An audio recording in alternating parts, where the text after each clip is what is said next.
want to give you a few ways to know that you're getting older. If the candles cost more than the cake, you're getting older. If the car that you bought as a new car becomes an antique, you're getting older. If the insurance company sends you half a calendar, you're really...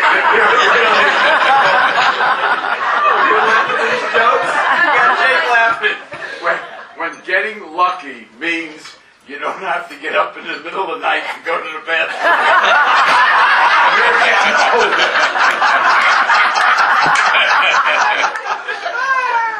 When your children start to look middle-aged.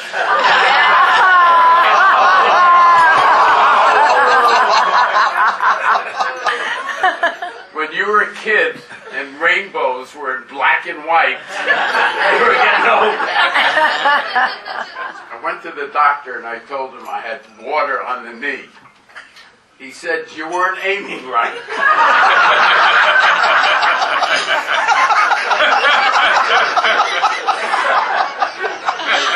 At breakfast, when you hear snap, crackle, and pop, and you're not eating cereal, you're getting older. You see, Susie, I got new stuff. What I thought we could start with is maybe you could share where you grew up and tell us just a little bit about growing up and your family and some start there. This jungle in Borneo. No. I grew up in Forest Hills, Queens, which is a suburb of New York City, and had a very normal childhood until I was about 3. And then things started happening that I had absolutely no control over. So tell us a little bit about that. Well, I got interested in aviation very early. Wow. Because my parents had gone to the 1939 World's Fair. I was 6 years old at the time. And apparently they had taken a sightseeing flight. And they were telling me about this flight. And from then on, I started having interest in aviation. That young. Yeah. Too bad he didn't go to a burlesque show. So when you were growing up, tell us about some of your hobbies or things that you liked to do. What did you like to do when you were young?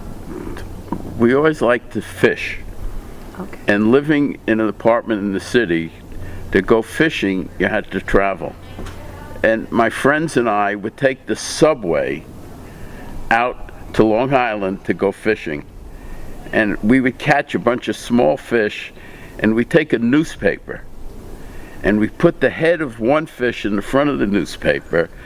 We'd put the tail of another fish in the back of the newspaper, and we carried it around. And people would think, where did these kids catch that giant fish? So that's how we got started with fishing. So we want to talk a little bit about Sid's parents right now, and let's start off there, Sid. Yeah, well, my dad was an engineer who put himself through college playing music professionally. And he was very successful at, he was with, well, you're too young to remember the name, but Paul Whiteman, Rudy Valley. And what my dad did was he would have orchestras that he would send out to various resorts, and he would make an appearance at different ones. And my mom always said he should have stayed in music because he was so successful. His thinking was he used music to make him an engineer, so he was going to be an engineer, and gradually he gave up the music. My mom was, in those days, women did not work, but she worked as a bookkeeper and kept meticulous notes. When she passed away, she had notes telling this one gets that, Susie gets this. Everything was in such detail. It was absolutely amazing. And she made it to 94.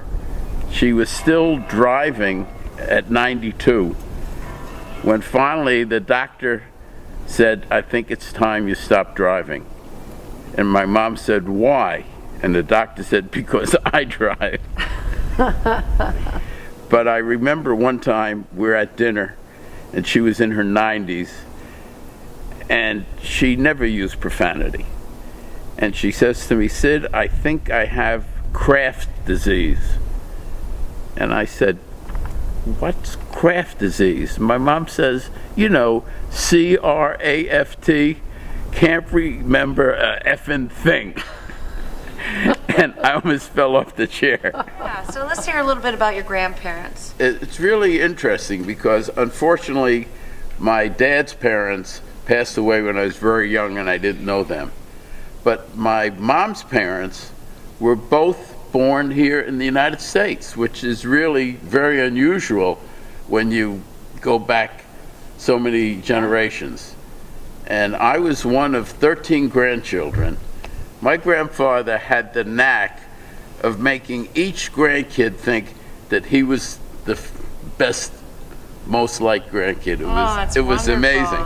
And my brother was going to medical school about 4 blocks away. It was Kings County in Brooklyn, and he was attending medical school.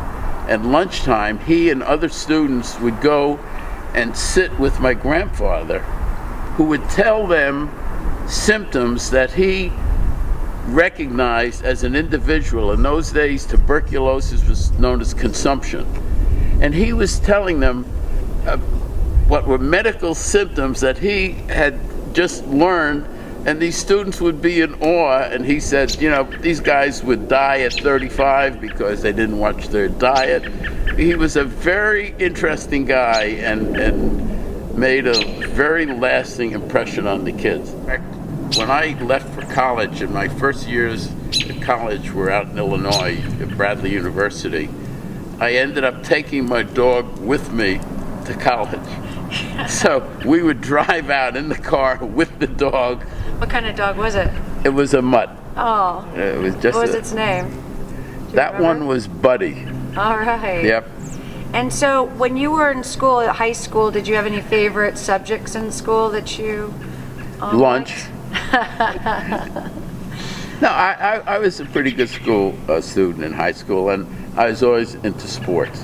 Yeah, so what sports did you play? So I was into basketball and baseball, tennis, and swimming, but I was on the diving team because I always told that swimming, it's all work for 2 minutes of a race. And I even advised the kids, don't get into practice isn't fun. You know, in baseball or basketball, practice is fun. Swimming is work.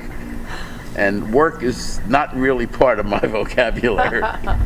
So please share some stories about the college days with us. Well, you know, knowing that we were going to have this little discussion, I started giving some thought. And saving somebody's life is an important thing. And I thought back, the first time I ever saved a life was out in college, and it was about this time of the year, late April, where my cousin and I and our then dates went to this lake for a picnic. And we're there in a blanket, and some kid decided to go swimming, and we see him going underwater. And immediately we both ran out there, swam out there, brought the kid in, saved his life, and then realized how damn cold. We didn't even know how cold that water was until we got out of it. But then I started saying, were there any other lives that I was involved in? And when we were living in Hartsdale, and Greg was just 2 years old, he wanted to go to the neighbor's house, and we had a fence and 2 pools that were adjoining, and he kept insisting to go to the neighbor's house. I was working on some piece of equipment. And finally, Lorraine takes Greg over there to see he had a friend about his age, and Lorraine lets out a scream. I go running over there. There's an infant, maybe 8 months old, floating face down in this pool. Jumped into the pool, took her out, and she was cyanide. I can see it to this day, purplish color. And I started giving artificial respiration, and the youngster came around, and I would have nightmares after that. But it was interesting because the police came by later, and they're lecturing me. They were thinking that I was the one that left this kid alone when an older aunt who was a teenager had played someplace and left her there.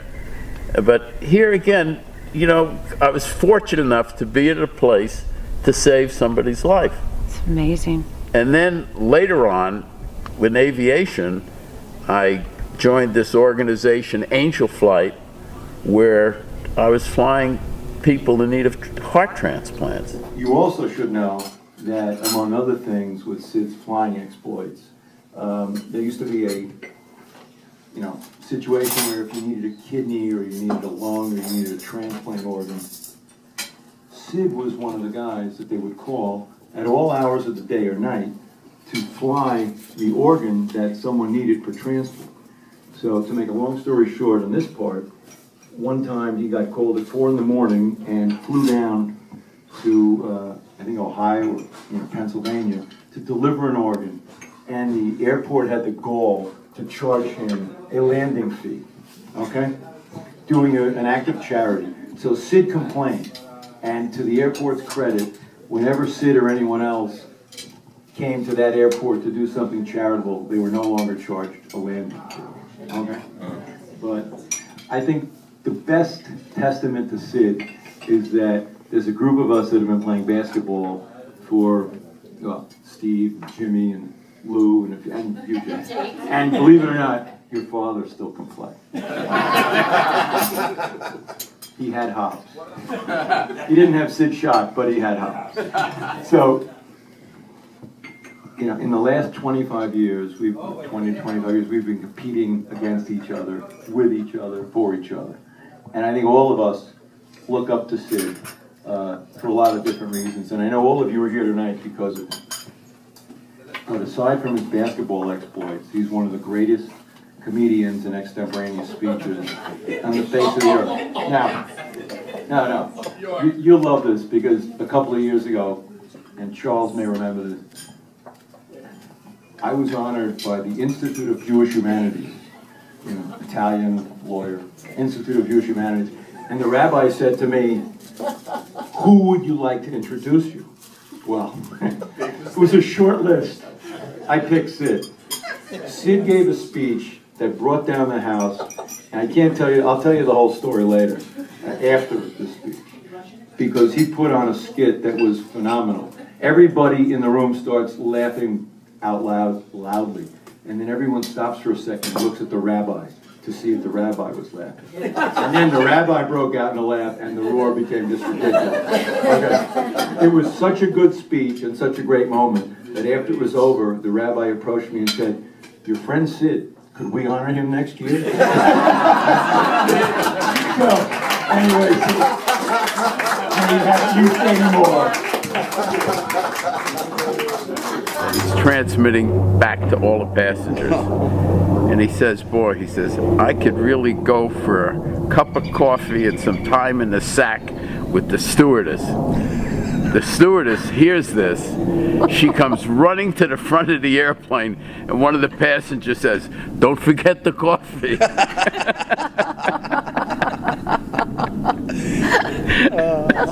And did you feel that while you were in college? And take a little step back, so you were in college, and reconnect us with the aviation the steps after that. It's interesting because in college it was all sports, having fun, getting getting ready for your next life. I didn't give flying a thought. I transferred to the University of Connecticut, where I met Lorraine. Okay. And they required all of the students to join the ROTC. And it was Air Force ROTC. And in those days, if you gave one more year, 3 years, you could go to pilot training. And I said, that sounds like a good deal to me. Yeah. So I signed up to become a pilot in the Air Force, not because of any great desire to fly, but it made sense. I only had to give an extra year, and here I'd have this, which ultimately proved to be very valuable, training. Oh, wow. Okay, so let's take a step back when you said you met Lorraine. So tell us a little bit about that first time you set eyes on her. Well, it's very funny. I had a new car, a 1951 Kaiser, when I transferred to the University of Connecticut. And Connecticut was like a weekend school. People would go home. So to offset the expenses, you charge kids a couple of bucks and you drive them back and forth to New York. Lorraine lived in Brooklyn. She and a couple other gals, a couple other people, they'd want to go home. I'd drive them home. So I met Lorraine as a passenger in doing this weekend car transporting. Now, the University of Connecticut had a curfew. They were very strict. It's not like colleges today with co-ed dorms and co-ed showers. It was very strict. The girls had to be in by midnight. They would lock the dorms. And we're driving home from New York up to the University of Connecticut. We decided, well, let's stop for Chinese food.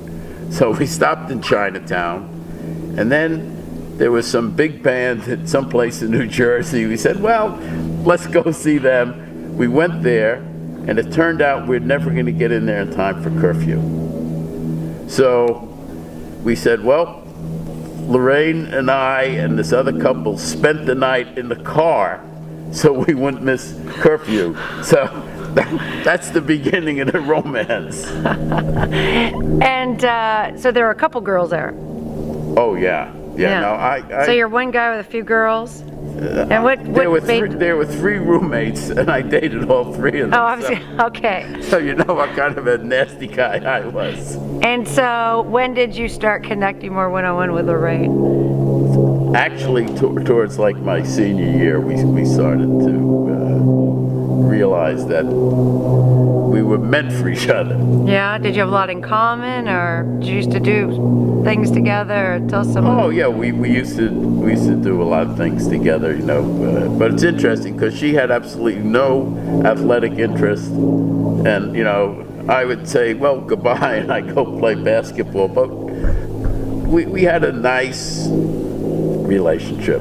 And so did you get married right out of college, or? No.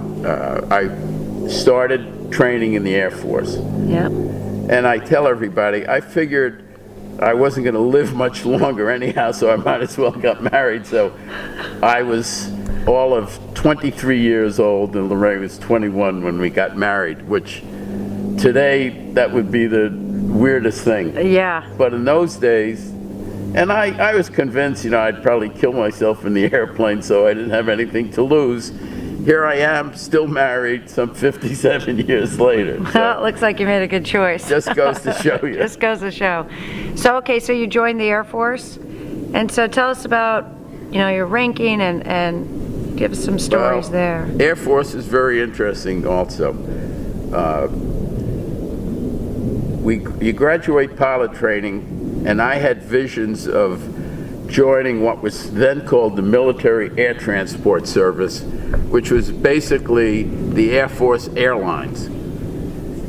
And I said, this, you wear your uniform and you fly executives around.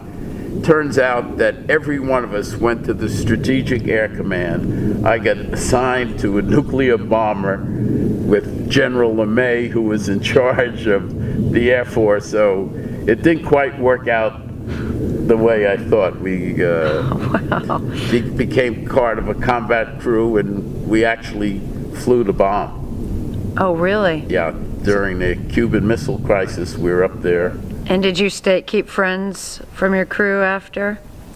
As a matter of fact, I kept good friends. A lot of the fellas, when we got out of the service, went to the airlines. We came through the clouds, and it was a very dense fog. Once you get into the clouds, you can hardly see the propeller.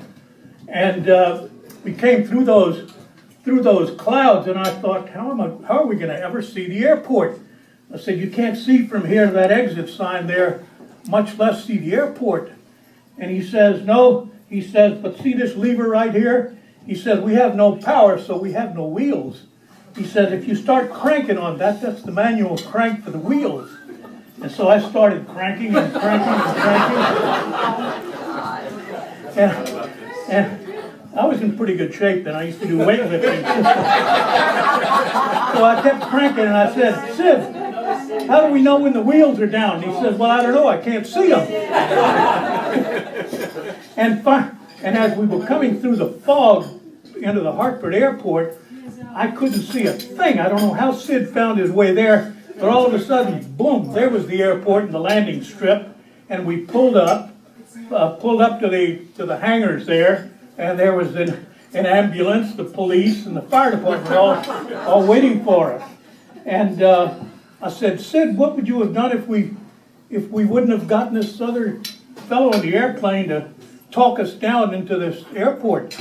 And he said, I would have dropped down low, flown out till I ran into the ocean, turned right or left, and gone to the nearest city and followed it until I found an airport. Thought, gee, that's pretty logical. Then later I found out he was a very well-trained pilot from the Air Force, and he told me he thinks his education cost $50,000. Is that what it was? $150,000. All right. And at the end of the story there is that Sid, when we were on the ground and all safe there, Sid says, well, he says, the airplane won't be fixed for another 12 hours. We can spend the night here, wait for the airplane and fly on in, or we can rent a car and go back to New York. He said, let's go back to New York. Well, it's interesting. Here I continued, left the Air Force, did not join a reserve outfit, and in business, I started renting airplanes because I found if I had to go to Boston or Philadelphia, it was convenient to take an airplane rather than local travel. And it finally reached a point where I could justify buying and having my own airplane. And that's what I did. And I bought it strictly as a business tool. I had had so many hours of flying that it wasn't a recreational thing for me. You know, I didn't say, gee, it's a nice day, I want to go up and bore holes in the sky. Yeah.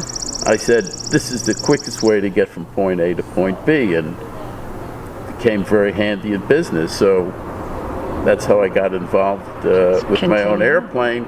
When I sold my company, I kept the airplane. You kept that as part of the deal?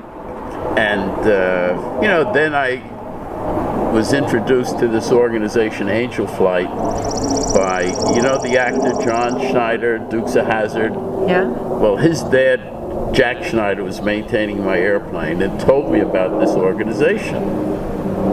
And I said, now, here's a charity where every dollar that you spend helps somebody. I said, that's for me. And I spent many years flying patients, transplants, and it was very, very satisfying. I once took a young boy from LaGuardia who needed a liver transplant out to Pittsburgh, Pennsylvania.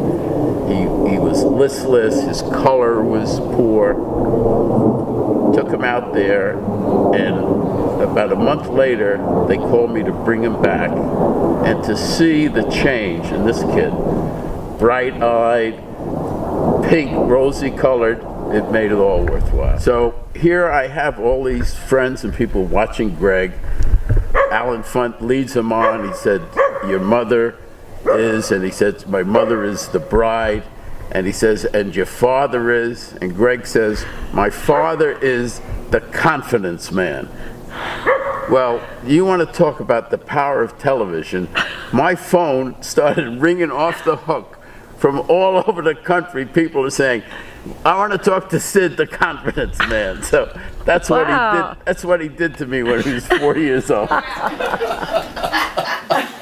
But my dad has been a very charitable person all his life. Many things he just prefers not to know, but I know from sneaking into his night table drawer when I was a little kid and seeing loans that he had given to businesses who he was buying things from. Jim Rudy, if you remember that name, who's passed on. And he's always been, for a family, when someone was sick, he's always been there. He's a wonderful father, a wonderful man, and I'm very proud to call him Dad. Thank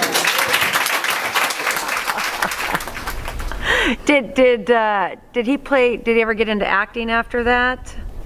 No, No. no. So that he went on. But it was kind of interesting because Alan Funt was so pleased with the performance, he sent me a copy of the tape, and he sent Greg, I think, $50 to pay him for his time. But That's great.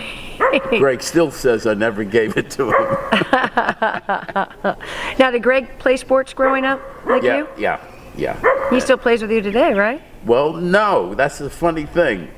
Greg now, having twins of his own, doesn't have the time, so his contemporaries are playing basketball with me and asking me, when are we going to see Greg? But he hasn't been around for 2 years. Twins might do that, huh? Twins will do it to you, yep. So that's great. So now let's talk about your daughter, Sue. Oh, Susie, Yeah. the baby sister. Yeah. When Greg was interviewed, Lorraine was pregnant with Susie. And Alan Funt wasn't sure whether she was pregnant or the baby was born. So Alan Funt is saying, and how is the baby's sister? And Greg says, she's still in the tummy. And Alan Funt says, well, how long does she have to cook? And Greg says, in 20 years, she's gonna be ready. Is that what he said? But And he's only 4. it was only 4. But Susie comes along, and she was, as tough as Greg was, Susie was, if Susie was the first one, we probably would have had 8 kids. She was, you know, that good a kid. Until she got a little bit older. Yeah, what was the magic age for her? Well, I remember one time, she calls me, she was at the University of Massachusetts. At that time, there was an arsonist who was setting fires in the university buildings. It was Halloween. Susie and her roommate decided they would carve a pumpkin. And then they decided, gee, we have to light it. So they crumpled up some newspaper.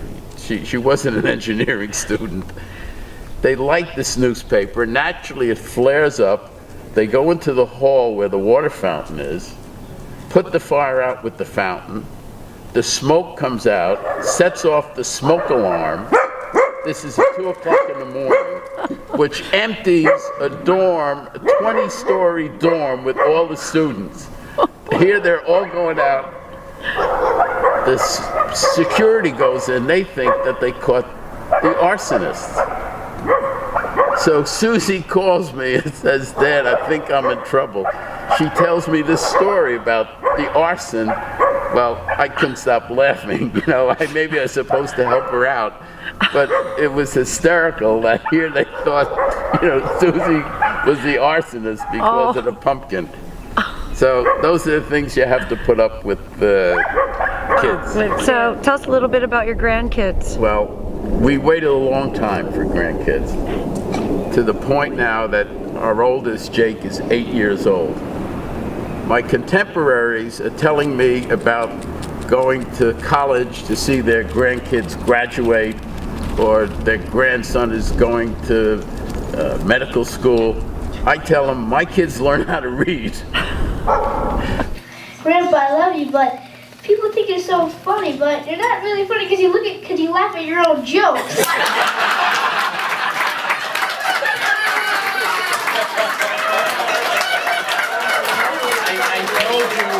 I told you never. You go last. Oh yeah, one thing. I told him not to listen to his father. But Jake is really something. He loves to fish. He comes over here one day, and it is raining cats and dogs. And he says, come on, Grandpa, we'll go fishing. I said, Jake, it's pouring outside. He says, you got an umbrella. So So how old are they? Jake is 8, the twins are 3. Okay. And it's kind of interesting because the twins were born on my dad's birthday, April the 6th, which was kind of nice. That is nice. But Susie and I take Jake to the Danbury Mall. I'm figuring I'll be a good grandfather. I say, Jake, here's $20, buy whatever you want. He says, couldn't you make it 50? Oh, he already knows, huh? All right? You know I collect cars. I go up to Greg's house in this beautiful Citroen, and I say, Jake, would you like this car? He says, not really. I said, what do you want? He says, my father's Porsche. So you know what I've got to look forward to Yeah. with Jake. So tell us a little bit about your hobby of the cars. Well, in the Air Force, again, California guy, one of our buddies had one of the first Corvettes. I think it was a 56 or 57 Corvette. And he started talking about cars like California guys are. And I said to him, I said, I'm more interested in a comfort, something that really, that's my interest in something that's comfortable. And he said to me, there's this car in France, a Citroen, that has this hydraulic suspension. He said that's supposed to have the greatest ride in the world. And there's a dealer in Los Angeles. We were stationed in Spokane, Washington at the time. So I said, well, okay. We checked out an airplane, and we flew to Los Angeles, 4 of us, and we took a test ride in this Citroen. And it was a racing driver who was demonstrating the car. He's driving along the street 40 miles an hour, turns the car into the curb where we thought the car was going to flip over. The car goes thump, thump. He rides with 2 wheels on the sidewalk, 2 wheels, and back down again without any noticeable change in the suspension. And from that day on, I was hooked on Citroens. I picked one up at the factory in Paris. Matter of fact, the same fellow in California went on leave to Europe, and as pilots, you could hitchhike on a military plane with no problem. He went over to Paris. He picked up the car, drove it through Europe, dropped it off at the port, and when I got out of the service, it was waiting for me in New York. Wow. And I must have had 10 or 12 Citroens since then, and I have 3 of them now. So is that your favorite car? That's the car that I'm really hooked on.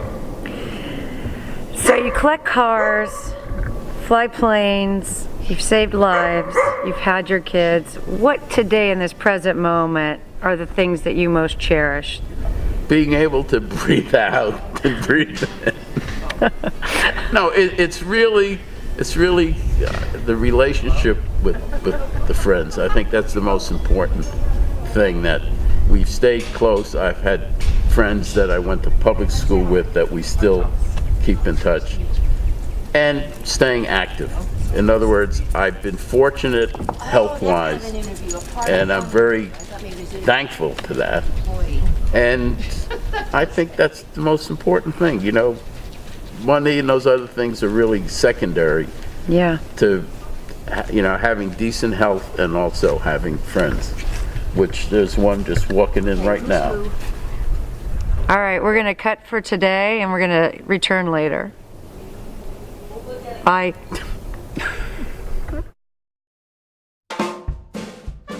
Sid's going to tell a joke. You Come want on. a joke? There's this American wrestler who's ranked 2nd in the world behind a Japanese wrestler who wins every match by submission.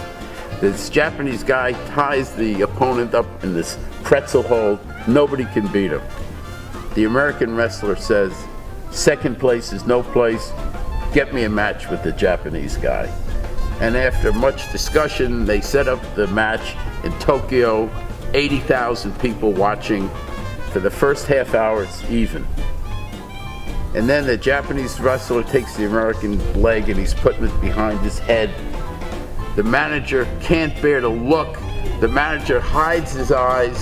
The crowd goes wild. The American manager looks up, they're holding the American's hand up in the air, the winner. He can't wait to get back into the dressing room. He said, what's going on? He said, I saw the guy was getting in that pretzel hole. What happened? The American wrestler said, well, I looked up, he said, I saw a pair of balls, he said, so I bit him. He says, do you know how strong you get when you bite your own balls?